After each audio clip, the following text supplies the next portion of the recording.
When you hear the word giant in the Bible, one name probably comes to mind, Goliath.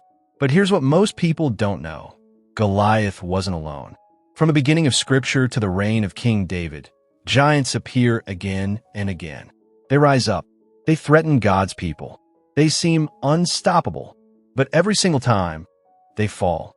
And their defeats aren't random. Each one carries a powerful message for us today. Let's walk through every major giant encounter in Scripture and discover what they mean. Number 1. David and Goliath. 1 Samuel chapter 17. For 40 days, Goliath of Gath stands before the armies of Israel. 9 feet tall, bronze armor, a spear like a weaver's beam. He doesn't just challenge them, he mocks them.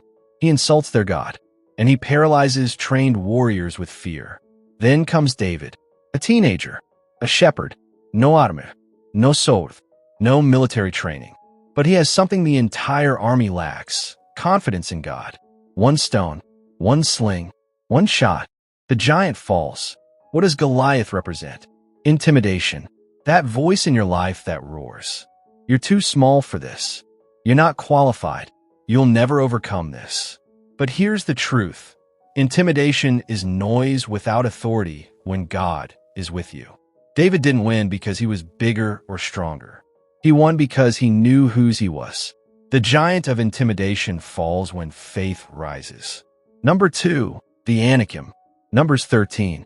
Before David ever picked up a stone, Israel faced giants in the Promised Land. 12 spies went in. They saw the sons of Anak, massive, powerful men. 10 spies came back and said, "We felt like grasshoppers in our own sight." Notice what happened. The giants didn't defeat them. Fear did. Because of discouragement, an entire generation wandered in the wilderness for 40 years. But later, under Joshua's leadership, those same giants were driven out. Joshua 11 records it clearly. What changed? Not the giants. The perspective. The Anakim represent discouragement, when your challenges look bigger than God's promises. Here's the lesson. Giants grow when faith shrinks, but they fall when faith is reignited. Your promised land is still waiting. Don't let discouragement keep you wandering. Number 3. Og of Bashan. Deuteronomy 3. King Og of Bashan, one of the last of the Rephaim, an ancient race of giants. His iron bed was over 13 feet long. He ruled an entire kingdom. He had cities, armies, and fortified walls. This wasn't just a big warrior. This was established, entrenched power. And Israel, under Moses, defeated him completely. Og represents long-standing problems, generational struggles, systemic issues that feel permanent.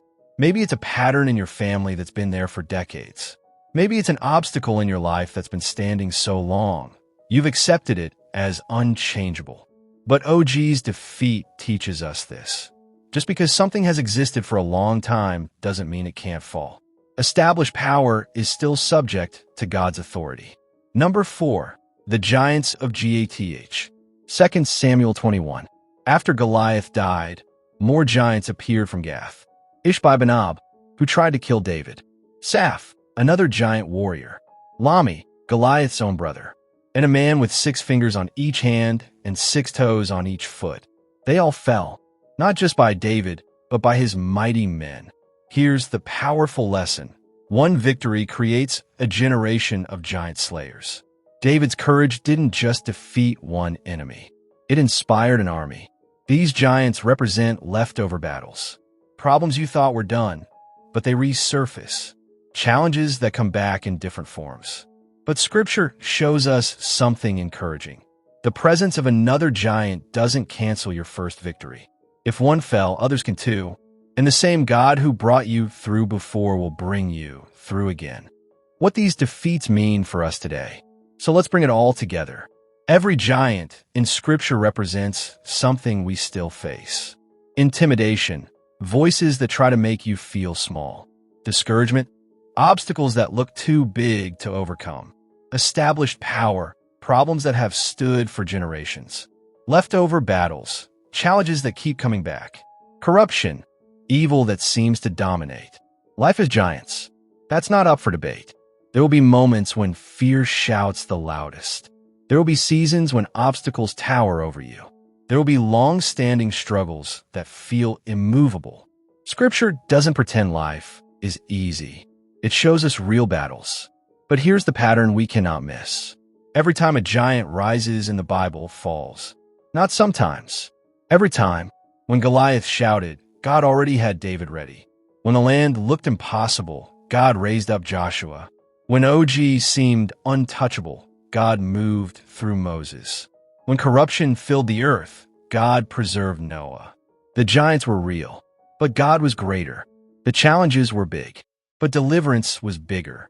That's why Scripture records every defeat so carefully, not to glorify giants, but to prove that no giant outlives God's power.